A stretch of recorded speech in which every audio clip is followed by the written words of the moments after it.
احمق لوگ کہیں گے کہ مسلمان جس قبلے پر پہلے سے چلے آتے تھے اب اس سے کیوں منہ پھیر بیٹھے؟ تم کہہ دو کہ مشرق اور مغرب سب اللہ ہی کا ہے، وہ جس کو چاہتا ہے سیدھے رستے پر چلاتا ہے، اور اسی طرح ہم نے تم کو امت معتدل بنایا ہے تاکہ تم لوگوں پر گواہ بنو اور پیغمبر آخر الزمان صلی اللہ علیہ وآلہ وسلم تم پر گواہ بنے۔ اور جس قبلے پر تم پہلے تھے اس کو ہم نے اس لیے مقرر کیا تھا کہ معلوم کریں کہ کون ہمارے پیغمبر کا تابع رہتا ہے اور کون الٹے پاؤں پھر جاتا ہے۔ اور یہ بات یعنی تحویل قبلہ لوگوں کو گراں معلوم ہوئی، مگر جن کو اللہ نے ہدایت بخشی ہے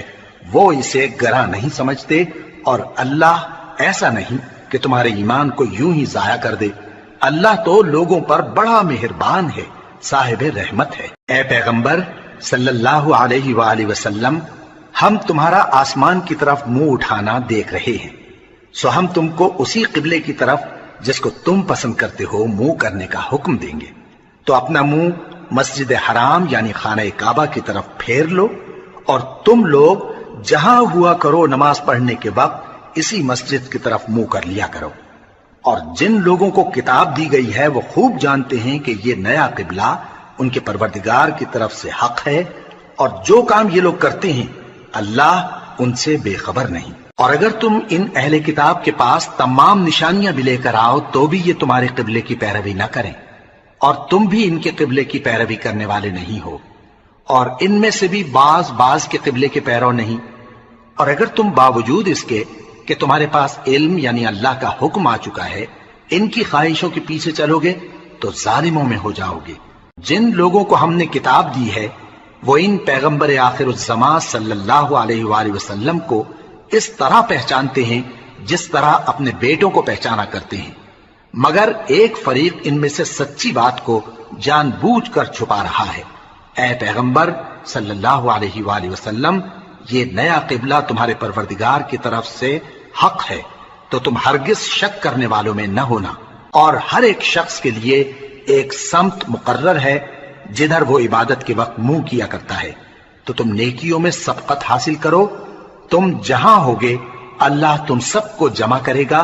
بے شک اللہ ہر چیز پر قادر ہے۔ اور تم جہاں سے نکلو نماز میں اپنا منہ مسجد حرام کی طرف کر لیا کرو، بے شبہ یہ تمہارے پروردگار کی طرف سے حق ہے، اور تم لوگ جو کچھ کرتے ہو اللہ اس سے بے خبر نہیں۔ اور تم جہاں سے نکلو مسجد حرام کی طرف منہ کر کے نماز پڑھا کرو، اور مسلمانوں تم جہاں ہوا کرو اسی مسجد کی طرف رخ کیا کرو۔ یہ تاکید اس لیے کی گئی ہے کہ لوگ تم کو کسی طرح کا الزام نہ دے سکیں، مگر ان میں سے جو ظالم ہیں وہ الزام دیں تو دیں، سو ان سے مت ڈرنا اور مجھی سے ڈرتے رہنا۔ اور یہ بھی مقصود ہے کہ میں تم کو اپنی تمام نعمتیں بخشوں، اور یہ بھی کہ تم راہ راست پر چلو،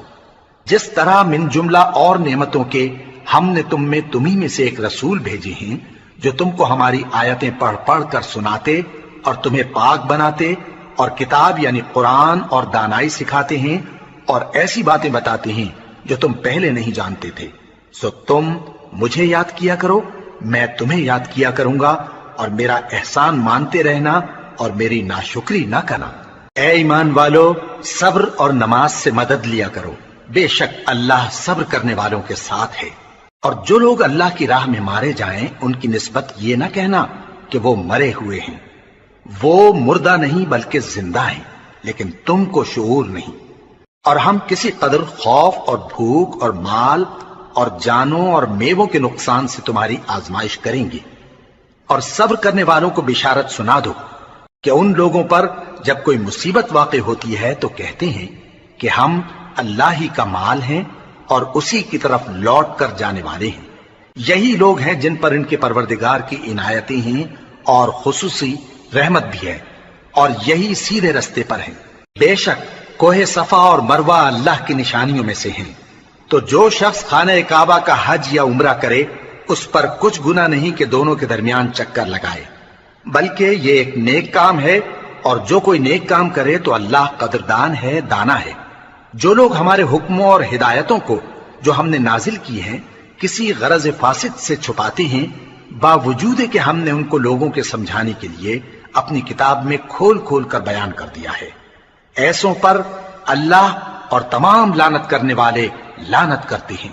ہاں، جو توبہ کرتے ہیں اور اپنی حالت درست کر لیتے ہیں اور احکام الہی کو صاف صاف بیان کر دیتے ہیں تو میں ان کے قصور معاف کر دیتا ہوں، اور میں بڑا معاف کرنے والا، بڑا مہربان ہوں۔ جو لوگ کافر ہوئے اور کافر ہی مرے،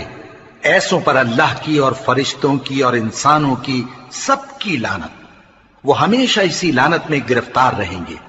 ان سے نہ تو عذاب ہلکا ہی کیا جائے گا اور نہ انہیں کچھ مہلت ملے گی۔ اور لوگوں، تمہارا معبود ایک ہی معبود ہے، اس بڑے مہربان اور رحم والے کے سوا کوئی عبادت کے لائق نہیں۔ بے شک آسمانوں اور زمین کے پیدا کرنے میں اور رات اور دن کے ایک دوسرے کے پیچھے آنے جانے میں اور کشتیوں اور جہازوں میں جو سمندر میں لوگوں کے فائدے کے لیے رواں ہیں، اور میں جس کو اللہ آسمان سے برساتا اور اس سے زمین کو اس کے مردہ ہو جانے کے بعد زندہ یعنی خشک ہو جانے کے بعد سرسبز کر دیتا ہے، اور زمین پر ہر قسم کے جانور پھیلانے میں اور ہواؤں کے چلانے میں اور بادلوں میں جو آسمان اور زمین کے درمیان گھرے رہتے ہیں، عقل مندوں کے لیے اللہ کی قدرت کی نشانیاں ہیں۔ اور بعض لوگ ایسے ہیں جو غیر اللہ کو اللہ کا شریک بناتے اور ان سے اللہ کی سی محبت کرتے ہیں، لیکن جو ایمان والے ہیں وہ تو اللہ ہی کے سب سے زیادہ دوست دار ہیں۔ اور اے کاش ظالم لوگ جو بات عذاب کے وقت دیکھیں گے اب دیکھ لیتے کہ سب طرح کی طاقت اللہ ہی کو ہے، اور یہ کہ اللہ سخت عذاب کرنے والا ہے۔ اس دن کفر کے پیشوا اپنے پیروں سے بیزاری ظاہر کریں گے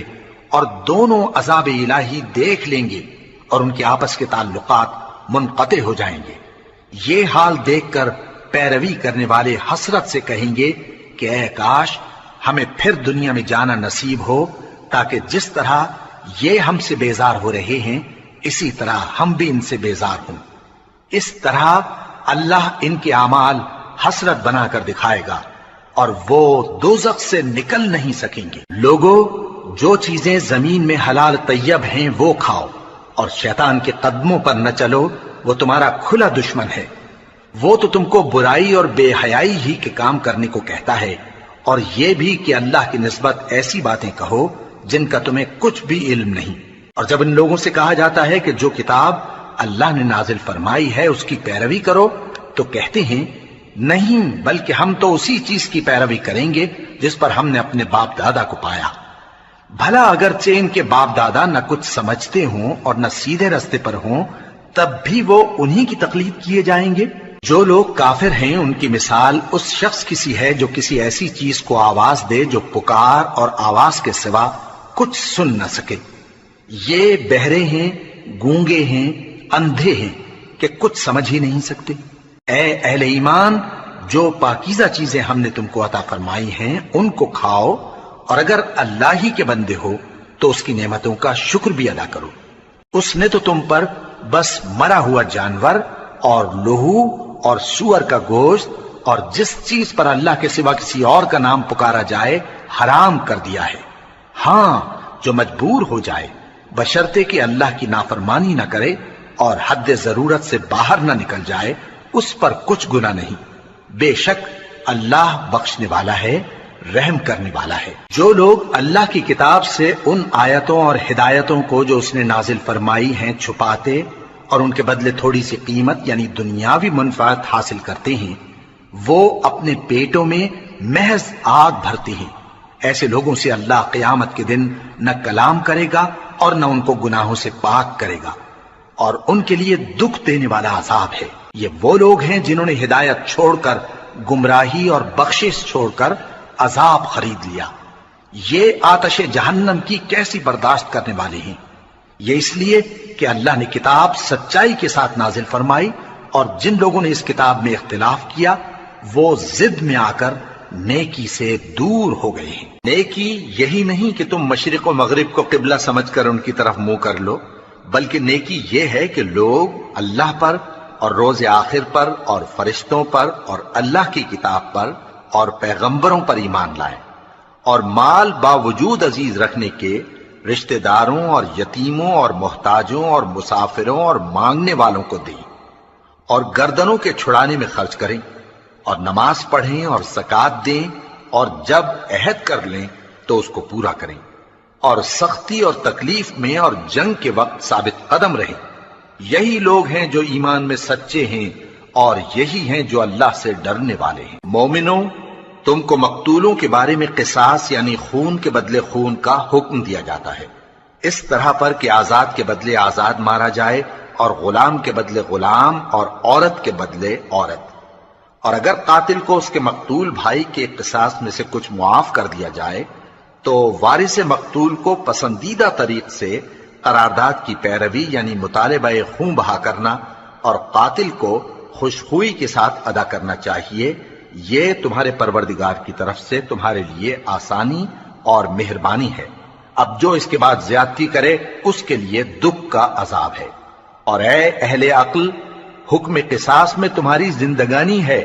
کہ تم قتل و خونریزی سے بچو۔ تم پر فرض کیا جاتا ہے کہ جب تم میں سے کسی کو موت کا وقت آ جائے تو اگر وہ کچھ مال چھوڑ جانے والا ہو تو ماں باپ اور رشتہ داروں کے لیے دستور کے مطابق وصیت کر جائے۔ اللہ سے ڈرنے والوں پر یہ ایک حق ہے۔ پھر جو شخص وصیت کو سننے کے بعد اس کو بدل ڈالے تو اس کے بدلنے کا گناہ انہی لوگوں پر ہے جو اس کو بدلیں، اور بے شک اللہ سنتا جانتا ہے۔ اب اگر کسی کو وصیت کرنے والے کی طرف سے کسی وارث کی طرفداری یا حق تلفی کا اندیشہ ہو تو اگر وہ وصیت کو بدل کر وارثوں میں صلح کرا دے تو اس پر کچھ گناہ نہیں، بے شک اللہ بخشنے والا ہے، رحم والا ہے۔ مومنوں، تم پر روزے فرض کیے گئے ہیں جس طرح تم سے پہلے لوگوں پر فرض کیے گئے تھے تاکہ تم پرہیزگار بنو۔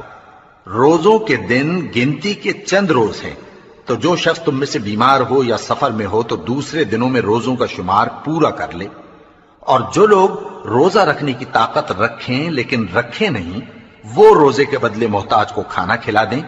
اور جو کوئی اپنی مرضی سے زیادہ نیکی کرے تو اس کے حق میں زیادہ اچھا ہے،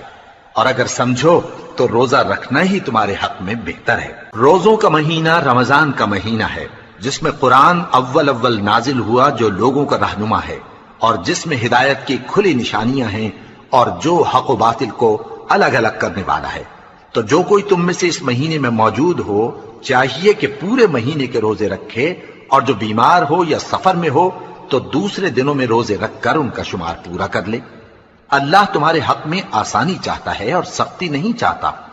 اور یہ آسانی کا حکم اس لیے دیا گیا ہے کہ تم روزوں کا شمار پورا کر لو، اور اس احسان کے بدلے کہ اللہ نے تم کو ہدایت بخشی ہے تم اس کو بزرگی سے یاد کرو اور اس کا شکر کرو۔ اور اے پیغمبر، جب تم سے میرے بندے میرے بارے میں دریافت کریں تو انہیں معلوم ہو کہ میں تو تمہارے پاس ہی ہوں۔ جب کوئی پکارنے والا مجھے پکارتا ہے تو میں اس کی دعا قبول کرتا ہوں، تو ان کو چاہیے کہ میرے حکموں کو مانیں اور مجھ پر ایمان رکھیں تاکہ نیک رستہ پائیں۔ روزوں کی راتوں میں تمہارے لیے اپنی عورتوں کے پاس جانا جائز کر دیا گیا ہے، وہ تمہاری پوشاک ہیں اور تم ان کی پوشاک ہو۔ اللہ کو معلوم ہے کہ تم ان کے پاس جانے سے اپنے حق میں خیانت کرتے تھے، سو اس نے تم پر مہربانی کی اور تمہاری حرکات سے درگزر فرمائی، تو اب تم کو اختیار ہے کہ ان سے مباشرت کرو۔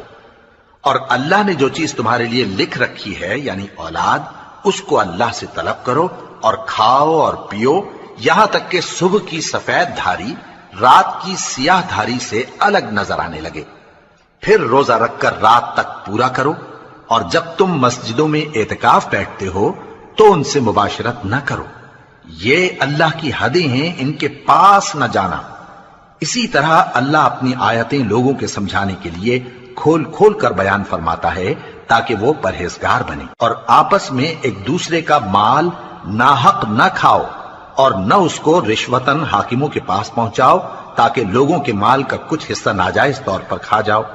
اور اسے تم جانتے بھی ہو۔ اے پیغمبر، لوگ تم سے نئے چاند کے بارے میں دریافت کرتے ہیں کہ گھٹتا بڑھتا کیوں ہے۔ کہہ دو کہ وہ لوگوں کے کاموں کی میعادیں اور حج کے وقت معلوم ہونے کا ذریعہ ہے، اور نیکی اس بات میں نہیں کہ احرام کی حالت میں گھروں میں ان کے پچھواڑے کی طرف سے آؤ، بلکہ نیکوکار وہ ہے جو پرہیزگار ہو، اور گھروں میں ان کے دروازوں سے آیا کرو اور اللہ سے ڈرتے رہو تاکہ کامیاب ہو جاؤ۔ اور جو لوگ تم سے لڑتے ہیں تم بھی اللہ کی راہ میں ان سے لڑو، مگر زیادتی نہ کرنا، کہ اللہ زیادتی کرنے والوں کو دوست نہیں رکھتا، اور ان کو جہاں پاؤ قتل کر دو، اور جہاں سے انہوں نے تم کو نکالا ہے یعنی مکے سے، وہاں سے تم بھی ان کو نکال دو۔ اور دین سے گمراہ کرنے کا فساد قتل و خونریزی سے کہیں بڑھ کر ہے، اور جب تک وہ تم سے مسجد حرام یعنی خانہ کعبہ کے پاس نہ لڑیں تم بھی وہاں ان سے نہ لڑنا۔ ہاں اگر وہ تم سے لڑیں تو تم ان کو قتل کر ڈالو، کافروں کی یہی سزا ہے۔ پھر اگر وہ باز آ جائیں تو اللہ بخشنے والا ہے، رحم کرنے والا ہے۔ اور ان سے اس وقت تک لڑتے رہنا کہ فساد نابود ہو جائے اور ملک میں اللہ ہی کا دین غالب ہو جائے۔ پھر اگر وہ فساد سے باز آ جائیں تو ظالموں کے سوا کسی پر زیادتی نہیں کرنی چاہیے۔ ادب کا مہینہ ادب کے مہینے کے مقابل ہے، اور ادب کی چیزیں ایک دوسرے کا بدلہ ہیں۔ پس اگر کوئی تم پر زیادتی کرے تو جیسی زیادتی وہ تم پر کرے ویسی ہی تم اس پر کرو، اور اللہ سے ڈرتے رہو اور جان رکھو کہ اللہ ڈرنے والوں کے ساتھ ہے۔ اور اللہ کی راہ میں مال خرچ کرو اور اپنے آپ کو ہلاکت میں نہ ڈالو، اور نیکی کرو، بے شک اللہ نیکی کرنے والوں کو دوست رکھتا ہے۔ اور اللہ کی خوشنودی کے لیے حج اور عمرے کو پورا کرو، اور اگر راستے میں روک لیے جاؤ تو جیسی قربانی میسر ہو کر دو، اور جب تک قربانی اپنے مقام پر نہ پہنچ جائے سر نہ منڈاؤ۔ اور اگر کوئی تم میں بیمار ہو یا اس کے سر میں کسی طرح کی تکلیف ہو تو اگر وہ سر منڈا لے تو اس کے بدلے روزے رکھے یا صدقہ دے یا قربانی کرے۔ پھر جب تکلیف دور ہو کر تم مطمئن ہو جاؤ تو جو تم میں حج کے وقت تک عمرے سے فائدہ اٹھانا چاہے وہ جیسی قربانی میسر ہو کرے، اور جس کو قربانی نہ ملے وہ 3 روزے ایام حج میں رکھے اور 7 جب واپس ہو، یہ پورے 10 ہوئے۔ یہ حکم اس شخص کے لیے ہے جس کے اہل و عیال مکے میں نہ رہتے ہوں۔ اور اللہ سے ڈرتے رہو اور جان رکھو کہ اللہ سخت عذاب دینے والا ہے۔ حج کے مہینے معین ہیں جو معلوم ہیں، تو جو شخص ان مہینوں میں حج کی نیت کر لے تو حج کے دنوں میں نہ عورتوں سے اختلاط کرے، نہ کوئی برا کام کرے اور نہ کسی سے جھگڑے۔ اور جو نیک کام تم کرو گے وہ اللہ کو معلوم ہو جائے گا۔ اور زاد راہ یعنی رستے کا خرچ ساتھ لے جاؤ، کیونکہ بہترین زاد راہ پرہیزگاری ہے۔ اور اے اہل عقل مجھی سے ڈرتے رہو، اس کا تمہیں کچھ گناہ نہیں کہ حج کے دنوں میں بذریعہ تجارت اپنے پروردگار سے روزی طلب کرو۔ اور جب عرفات سے واپس ہونے لگو تو مشعر حرام یعنی مزدلفہ میں اللہ کا ذکر کرو، اور اس طرح ذکر کرو جس طرح اس نے تم کو سکھایا، اور اس سے پیشتر تم لوگ ان طریقوں سے محض ناواقف تھے۔ پھر جہاں سے اور لوگ واپس ہوں وہیں سے تم بھی واپس ہو، اور اللہ سے بخشش مانگو، بے شک اللہ بخشنے والا ہے، رحمت کرنے والا ہے۔ پھر جب حج کے تمام ارکان پورے کر چکو تو مینا میں اللہ کو یاد کرو جس طرح اپنے باپ دادا کو یاد کیا کرتے تھے، بلکہ اس سے بھی زیادہ۔ اور بعض لوگ ایسے ہیں جو اللہ سے التجا کرتے ہیں کہ اے پروردگار ہم کو جو دینا ہے دنیا ہی میں دے دے، اور ایسے لوگوں کا آخرت میں کچھ حصہ نہیں۔ اور بعض ایسے ہیں کہ دعا کرتے ہیں کہ پروردگار ہم کو دنیا میں بھی نعمت عطا فرما اور آخرت میں بھی نعمت بخشیو اور دوزخ کے عذاب سے محفوظ رکھیو۔ یہی لوگ ہیں جن کے لیے ان کے کاموں کا حصہ یعنی اجر نیک تیار ہے، اور اللہ جلد حساب لینے والا ہے۔ اور قیام منا کے دنوں میں جو گنتی کے دن ہیں اللہ کو یاد کرو، اگر کوئی جلدی کرے اور 2 ہی دن میں چل دے تو اس پر بھی کچھ گناہ نہیں، اور جو بات تک ٹھہرا رہے اس پر بھی کچھ گناہ نہیں۔ یہ باتیں اس شخص کے لیے ہیں جو اللہ سے ڈرے، اور تم لوگ اللہ سے ڈرتے رہو اور جان رکھو کہ تم سب اس کے پاس جمع کیے جاؤ گے۔ اور کوئی شخص تو ایسا ہے جس کی گفتگو دنیا کی زندگی میں تم کو دلکش معلوم ہوتی ہے، اور وہ اپنے معافی ضمیر پر یعنی اس بات پر جو اس کے دل میں ہے اللہ کو گواہ بناتا ہے، حالانکہ وہ سخت جھگڑالو ہے۔ اور جب پیٹ پھیر کر چلا جاتا ہے تو زمین میں دوڑتا پھرتا ہے تاکہ اس میں فتنہ انگیزی کرے اور کھیتی کو برباد اور انسانوں اور حیوانوں کی نسل کو نابود کر دے، اور اللہ فتنہ انگیزی کو پسند نہیں کرتا۔ اور جب اس سے کہا جاتا ہے کہ اللہ سے خوف کر تو غرور اس کو گناہ میں پھنسا دیتا ہے، سو اس کو جہنم کافی ہے اور وہ بہت برا ٹھکانہ ہے۔ اور کوئی شخص ایسا ہے کہ اللہ کی خوشنودی حاصل کرنے کے لیے اپنی جان بیچ ڈالتا ہے، اور اللہ بندوں پر بہت مہربان ہے۔ مومنو، اسلام میں پورے پورے داخل ہو جاؤ اور شیطان کے پیچھے نہ چلو، وہ تو تمہارا کھلا دشمن ہے۔ پھر اگر تم احکام روشن پہنچ جانے کے بعد لڑکھڑا جاؤ تو جان رکھو کہ اللہ غالب ہے، حکمت والا ہے۔ کیا یہ لوگ اسی بات کے منتظر ہیں کہ ان پر اللہ کا عذاب بادل کے سائبانوں میں نازل ہو اور فرشتے بھی اتر آئیں اور کام تمام کر دیا جائے؟ اور سب کاموں کا رجوع اللہ ہی کی طرف ہے۔ اے پیغمبر، بنی اسرائیل سے پوچھو کہ ہم نے ان کو کتنی کھلی نشانیاں دیں، اور جو شخص اللہ کی نعمت کو اپنے پاس آنے کے بعد بدل دے تو اللہ سخت عذاب کرنے والا ہے۔ اور جو کافر ہیں ان کے لیے دنیا کی زندگی خوشنما کر دی گئی ہے، اور وہ مومنوں سے تمسخر کرتی ہیں، لیکن جو پرہیزگار ہیں وہ قیامت کے دن ان سے اوپر ہوں گے۔ اور اللہ جس کو چاہتا ہے بے حساب رزق دیتا ہے۔ پہلے تو سب لوگوں کا ایک ہی مذہب تھا، لیکن وہ آپس میں اختلاف کرنے لگے تو اللہ نے ان کی طرف بشارت دینے والے اور ڈر سنانے والے پیغمبر بھیجے، اور ان پر سچائی کے ساتھ کتابیں نازل کی، تاکہ جن امور میں لوگ اختلاف کرتے تھے ان کا ان میں فیصلہ کر دے۔ اور اس میں اختلاف بھی انہی لوگوں نے کیا جن کو کتاب دی گئی تھی، باوجود کہ ان کے پاس کھلے ہوئے احکام آ چکے تھے، اور یہ اختلاف انہوں نے صرف آپس کی ضد سے کیا۔ تو جس امر حق میں وہ اختلاف کرتے تھے اللہ نے اپنی مہربانی سے مومنوں کو اس کی راہ دکھا دی، اور اللہ جس کو چاہتا ہے سیدھا رستہ دکھا دیتا ہے۔ کیا تم یہ خیال کرتے ہو کہ یوں ہی بہشت میں داخل ہو جاؤ گے، اور ابھی تم کو پہلے لوگوں کی سی مشکلیں تو پیش آئی ہی نہیں؟ ان کو بڑی بڑی سختیاں اور تکلیفیں پہنچیں، اور وہ صعوبتوں میں ہلا ہلا دیے گئے، یہاں تک کہ پیغمبر اور مومن لوگ جو ان کے ساتھ تھے سب پکار اٹھے کہ کب اللہ کی مدد آئے گی۔ دیکھو اللہ کی مدد ان قریب آیا چاہتی ہے۔ اے نبی، لوگ تم سے پوچھتے ہیں کہ اللہ کی راہ میں کس طرح کا مال خرچ کریں۔ کہہ دو کہ جو چاہو خرچ کرو، لیکن جو مال خرچ کرنا چاہو وہ درجہ بدرجہ اہل استحقاق یعنی ماں باپ کو اور قریب کے رشتہ داروں کو اور یتیموں کو اور محتاجوں کو اور مسافروں کو سب کو دو، اور جو بھلائی تم کرو گے اللہ اس کو جانتا ہے۔ مسلمانوں، تم پر اللہ کے رستے میں لڑنا فرض کر دیا گیا ہے، اور وہ تمہیں ناگوار تو ہوگا،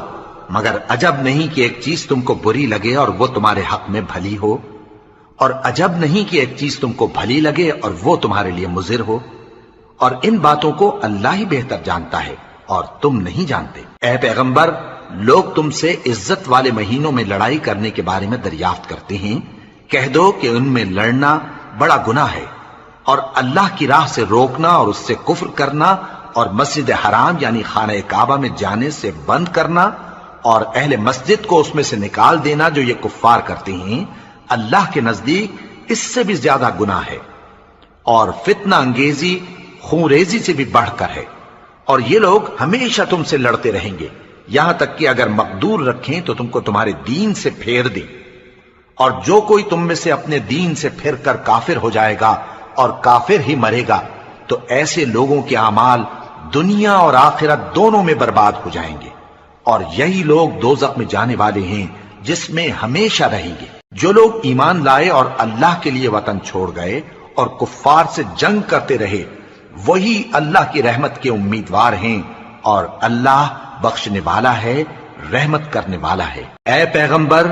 لوگ تم سے شراب اور جوئے کا حکم دریافت کرتے ہیں، کہہ دو کہ ان میں گناہ بڑے ہیں اور لوگوں کے لیے کچھ فائدے بھی ہیں، مگر ان کے گناہ فائدوں سے کہیں زیادہ ہیں۔ اور یہ بھی تم سے پوچھتے ہیں کہ اللہ کی راہ میں کون سا مال خرچ کریں، کہہ دو کہ جو ضرورت سے زیادہ ہو۔ اس طرح اللہ تمہارے لیے اپنے احکام کھول کھول کر بیان فرماتا ہے تاکہ تم سوچو، یعنی دنیا اور آخرت کی باتوں میں غور کرو۔ اور تم سے یتیموں کے بارے میں بھی دریافت کرتے ہیں، کہہ دو کہ ان کی حالت کی اصلاح بہت اچھا کام ہے، اور اگر تم ان سے مل جل کر رہنا یعنی خرچ اکٹھا رکھنا چاہو تو وہ تمہارے بھائی ہیں، اور اللہ خوب جانتا ہے کہ خرابی کرنے والا کون ہے اور اصلاح کرنے والا کون۔ اور اگر اللہ چاہتا تو تم کو تکلیف میں ڈال دیتا، بے شک اللہ غالب ہے، حکمت والا ہے۔ اور مومنوں مشرک عورتوں سے جب تک وہ ایمان نہ لائیں نکاح نہ کرنا، کیونکہ مشرک عورت خواہ تم کو کیسی ہی بھلی لگے اس سے مومن لونڈی بہتر ہے، اور اسی طرح مشرک مرد جب تک ایمان نہ لائیں مومن عورتوں کو ان کی زوجیت میں نہ دینا، کیونکہ مشرک مرد سے خواہ وہ تم کو کیسا ہی بھلا لگے مومن غلام بہتر ہے۔ یہ مشرک لوگوں کو دوزخ کی طرف بلاتی ہیں، اور اللہ اپنی مہربانی سے بہشت اور بخشش کی طرف بلاتا ہے، اور اپنے حکم لوگوں سے کھول کھول کر بیان کرتا ہے تاکہ نصیحت حاصل کریں۔ اور تم سے حیض کے بارے میں دریافت کرتے ہیں، کہہ دو وہ تو نجاست ہے، سو ایام حیض میں عورتوں سے کنارہ کش رہو، اور جب تک وہ پاک نہ ہو جائیں ان سے مقاربت نہ کرو۔ ہاں جب وہ پاک ہو جائیں تو جس طریق سے اللہ نے تمہیں ارشاد فرمایا ہے ان کے پاس جاؤ، کچھ شک نہیں کہ اللہ توبہ کرنے والوں اور پاک صاف رہنے والوں کو دوست رکھتا ہے۔ تمہاری عورتیں تمہاری کھیتی ہیں، تو اپنی کھیتی میں جس طرح چاہو جاؤ، اور اپنے لیے نیک عمل آگے بھیجو، اور اللہ سے ڈرتے رہو، اور جان رکھو کہ ایک دن تمہیں اس کے روبرو حاضر ہونا ہے۔ اور اے پیغمبر ایمان والوں کو بشارت سنا دو، اور اللہ کے نام کو اس بات کا ہیلہ نہ بنانا کہ اس کی قسمیں کھا کھا کر سلوک کرنے اور پرہیزگاری کرنے اور لوگوں میں صلح و سازگاری کرانے سے رک جاؤ، اور اللہ سب کچھ سنتا ہے جانتا ہے۔ اللہ تمہاری لغو قسموں پر تم سے مواخذہ نہیں کرے گا، لیکن جو قسمیں تم قصد دلی سے کھاؤ گے ان پر مواخذہ کرے گا، اور اللہ بخشنے والا ہے بردبار ہے۔ جو لوگ اپنی عورتوں کے پاس جانے کی قسم کھا لیں ان کو 4 مہینے تک انتظار کرنا چاہیے۔ اگر اس عرصے میں قسم سے رجوع کر لیں تو اللہ بخشنے والا ہے، مہربان ہے، اور اگر طلاق کا ارادہ کر لیں تو بھی اللہ سنتا ہے جانتا ہے۔ اور طلاق والی عورتیں 3 حیض تک اپنے تئیں روکے رہیں، اور اگر وہ اللہ اور روز قیامت پر ایمان رکھتی ہیں تو ان کو جائز نہیں کہ اللہ نے جو کچھ ان کے شکم میں پیدا کیا ہے اس کو چھپائیں، اور ان کے خاوند اگر پھر موافقت چاہیں تو اس مدت میں وہ ان کو اپنی زوجیت میں لے لینے کے زیادہ حقدار ہیں۔ اور عورتوں کا حق مردوں پر ویسا ہی ہے جیسے دستور کے مطابق مردوں کا حق عورتوں پر ہے، البتہ مردوں کو عورتوں پر 1 درجہ فضیلت ہے، اور اللہ غالب ہے، صاحب حکمت ہے۔ طلاق صرف 2 بار ہے، یعنی جب 2 دفعہ طلاق دے دی جائے تو پھر عورتوں کو یا تو بطریق شائستہ نکاح میں رہنے دینا ہے یا بھلائی کے ساتھ چھوڑ دینا، اور یہ جائز نہیں کہ جو مہر تم ان کو دے چکے ہو اس میں سے کچھ واپس لے لو۔ ہاں اگر زن و شوہر کو خوف ہو کہ وہ اللہ کی حدوں کو قائم نہیں رکھ سکیں گے تو اگر عورت خاوند کے ہاتھ سے رہائی پانے کے بدلے میں کچھ دے ڈالے تو دونوں پر کچھ گناہ نہیں۔ یہ اللہ کی مقرر کی ہوئی حدیں ہیں، ان سے باہر نہ نکلنا، اور جو لوگ اللہ کی حدوں سے باہر نکل جائیں گے وہ گناہگار ہوں گے۔ پھر اگر شوہر 2 طلاقوں کے بعد تیسری طلاق عورت کو دے دے تو اس کے بعد جب تک عورت کسی دوسرے شخص سے نکاح نہ کر لے اس پہلے شوہر پر حلال نہ ہوگی۔ ہاں اگر دوسرا خاوند بھی طلاق دے دے اور عورت اور پہلا خاوند پھر ایک دوسرے کی طرف رجوع کر لیں تو ان پر کچھ گناہ نہیں، بشرطے کہ دونوں یقین کریں کہ اللہ کی حدوں کو قائم رکھ سکیں گے، اور یہ اللہ کی حدیں ہیں، ان کو وہ ان لوگوں کے لیے بیان فرماتا ہے جو علم رکھتے ہیں۔ اور جب تم عورتوں کو 2 دفعہ طلاق دے چکو اور ان کی عدت پوری ہو جائے تو انہیں یا تو حسن سلوک سے نکاح میں رہنے دو یا بطریق شائستہ رخصت کر دو، اور اس نیت سے ان کو نکاح میں نہ رہنے دینا چاہیے کہ انہیں تکلیف دو اور ان پر زیادتی کرو، اور جو ایسا کرے گا وہ اپنا ہی نقصان کرے گا۔ اور اللہ کے احکام کو ہنسی اور کھیل نہ بناؤ، اور اللہ نے تم کو جو نعمتیں بخشی ہیں اور تم پر جو کتاب اور دانائی کی باتیں نازل کی ہیں جن سے وہ تمہیں نصیحت فرماتا ہے ان کو یاد کرو، اور اللہ سے ڈرتے رہو، اور جان رکھو کہ اللہ ہر چیز سے واقف ہے۔ اور جب تم عورتوں کو طلاق دے چکو اور ان کی عدت پوری ہو جائے تو ان کو اپنے شوہروں کے ساتھ جب وہ آپس میں جائز طور پر راضی ہو جائیں نکاح کرنے سے مت روکو۔ اس حکم سے اس شخص کو نصیحت کی جاتی ہے جو تم میں اللہ اور روز آخر پر یقین رکھتا ہے، یہ تمہارے لیے نہایت خوب اور بہت پاکیزگی کی بات ہے، اور اللہ جانتا ہے اور تم نہیں جانتے۔ اور مائیں اپنے بچوں کو پورے 2 سال دودھ پلائیں یہ حکم اس شخص کے لیے ہے جو پوری مدت تک دودھ پلوانا چاہے، اور دودھ پلانے والی ماؤں کا کھانا اور کپڑا دستور کے مطابق باپ کے ذمے ہوگا۔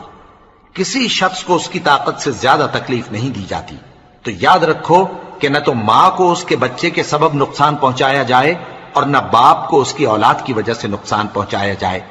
اور اسی طرح نان و نفقہ بچے کے وارث کے ذمے ہے۔ اور اگر دونوں یعنی ماں باپ آپس کی رضامندی اور صلاح سے بچے کا دودھ چھڑانا چاہیں تو ان پر کچھ گناہ نہیں، اور اگر تم اپنی اولاد کو دودھ پلوانا چاہو تو تم پر کچھ گناہ نہیں، بشرطے کہ تم دودھ پلانے والیوں کو دستور کے مطابق ان کا حق جو تم نے دینا کیا تھا دے دو، اور اللہ سے ڈرتے رہو اور جان رکھو کہ جو کچھ تم کرتے ہو اللہ اس کو دیکھ رہا ہے۔ اور جو لوگ تم میں سے مر جائیں اور عورتیں چھوڑ جائیں تو وہ عورتیں 4 مہینے اور 10 دن اپنے آپ کو روکے رہیں، اور جب یہ عدت پوری کر چکیں اور اپنے حق میں پسندیدہ کام یعنی نکاح کر لیں تو تم پر کچھ گناہ نہیں، اور اللہ تمہارے سب کاموں سے واقف ہے۔ اگر تم اشارے کنائے میں عورتوں کو نکاح کا پیغام بھیجو یا نکاح کی خواہش کو اپنے دلوں میں مخفی رکھو تو تم پر کچھ گناہ نہیں۔ اللہ کو معلوم ہے کہ تم ان سے نکاح کا ذکر کرو گے، مگر ایام عدت میں اس کے سوا کے دستور کے مطابق کوئی بات کہہ دو، پوشیدہ طور پر ان سے قول و قرار نہ کرنا، اور جب تک عدت پوری نہ ہو لے نکاح کا پختہ ارادہ نہ کرنا، اور جان رکھو کہ جو کچھ تمہارے دلوں میں ہے اللہ کو سب معلوم ہے، تو اس سے ڈرتے رہو اور جان رکھو کہ اللہ بخشنے والا ہے، حلم والا ہے۔ اور اگر تم عورتوں کو ان کے پاس جانے یا ان کا مہر مقرر کرنے سے پہلے طلاق دے دو تو تم پر کچھ گناہ نہیں، ہاں ان کو دستور کے مطابق کچھ خرچ ضرور دو، یعنی مقدور والا اپنے مقدور کے مطابق دے اور تنگ دست اپنی حیثیت کے مطابق۔ نیک لوگوں پر یہ ایک طرح کا حق ہے۔ اور اگر تم عورتوں کو ان کے پاس جانے سے پہلے طلاق دے دو لیکن مہر مقرر کر چکے ہو تو آدھا مہر دینا ہوگا، ہاں اگر عورتیں مہر بخش دیں یا مرد جن کے ہاتھ میں عقد نکاح ہے اپنا حق چھوڑ دیں اور پورا مہر دے دیں تو ان کو اختیار ہے۔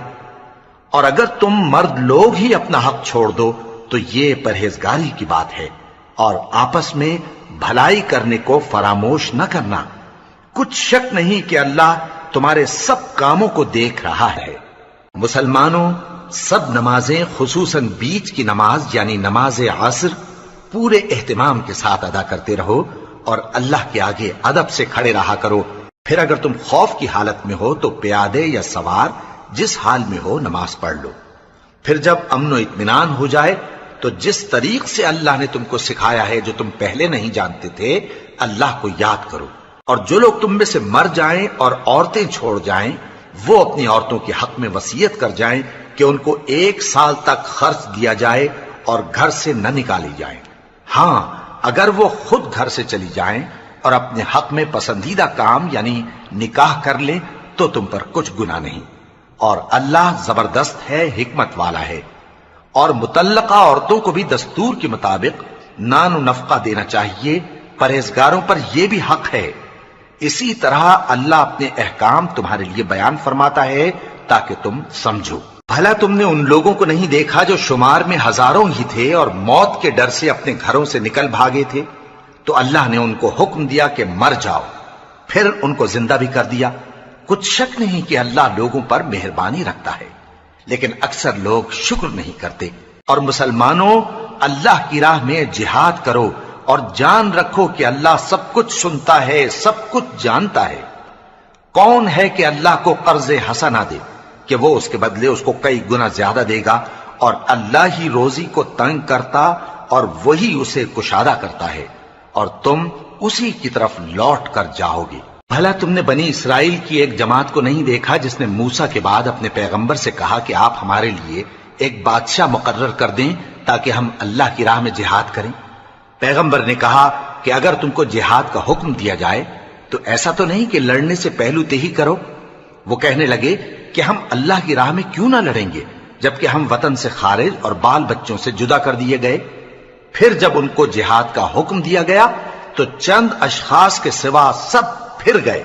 اور اللہ ظالموں سے خوب واقف ہے۔ اور پیغمبر نے ان سے یہ بھی کہا کہ اللہ نے تم پر طالوت کو بادشاہ مقرر فرمایا ہے، وہ بولے کہ اسے ہم پر بادشاہی کا حق کیوں کر ہو سکتا ہے؟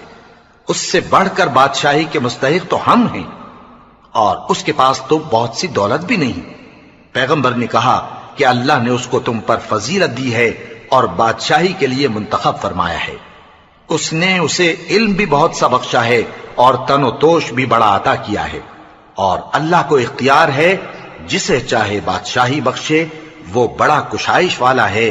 دانا ہے۔ اور پیغمبر نے ان سے کہا کہ ان کی یعنی طالوت کی بادشاہی کی نشانی یہ ہے کہ تمہارے پاس وہ صندوق آئے گا جس کو فرشتے اٹھائے ہوئے ہوں گے،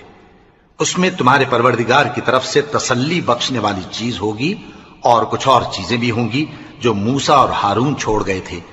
اگر تم ایمان رکھتے ہو تو یہ تمہارے لیے ایک بڑی نشانی ہے۔ غرض جب طالوت فوجیں لے کر روانہ ہوا تو اس نے ان سے کہا کہ اللہ ایک نہر سے تمہاری آزمائش کرنے والا ہے، جو شخص اس میں سے پانی پی لے گا اس کی نسبت تصور کیا جائے گا کہ وہ میرا نہیں، اور جو نہ پیے گا وہ سمجھا جائے گا کہ میرا ہے۔ ہاں اگر کوئی ہاتھ سے چلو بھر پانی لے لے تو خیر۔ جب وہ لوگ نہر پر پہنچے تو چند آدمیوں کے سوا سب نے پانی پی لیا۔ پھر جب طالوت اور مومن لوگ جو اس کے ساتھ تھے نہر کے پار ہو گئے تو کہنے لگے کہ آج ہم میں جالوت اور اس کے لشکر سے مقابلہ کرنے کی طاقت نہیں۔ جو لوگ یقین رکھتے تھے کہ ان کو اللہ کے روبرو حاضر ہونا ہے، وہ کہنے لگے کہ بسا اوقات تھوڑی سی جماعت نے اللہ کے حکم سے بڑی جماعت پر فتح حاصل کی ہے، اور اللہ ثابت قدم رہنے والوں کے ساتھ ہے۔ اور جب وہ لوگ جالوت اور اس کے لشکر کے مقابل میں آئے تو اللہ سے دعا کی کہ اے پروردگار، ہم پر صبر کے دہانے کھول دے اور ہمیں لڑائی میں ثابت قدم رکھ اور لشکر کفار پر فتح یاب کر۔ تو طالوت کی فوج نے اللہ کے حکم سے ان کو شکست دے دی، اور داؤد نے جالوت کو قتل کر ڈالا، اور اللہ نے ان کو بادشاہی اور دانائی بخشی اور جو کچھ چاہا سکھایا۔ اور اگر اللہ لوگوں کو ایک دوسرے پر چڑھائی اور حملہ کرنے سے نہ ہٹاتا رہتا تو کرۂ ارض تباہ ہو جاتا، لیکن اللہ اہل عالم پر بڑا مہربان ہے۔ یہ اللہ کی آیتیں ہیں جو ہم تم کو سچائی کے ساتھ پڑھ کر سناتے ہیں، اور اے محمد صلی اللہ علیہ وآلہ وسلم تم بلا شبہ پیغمبروں میں سے ہو۔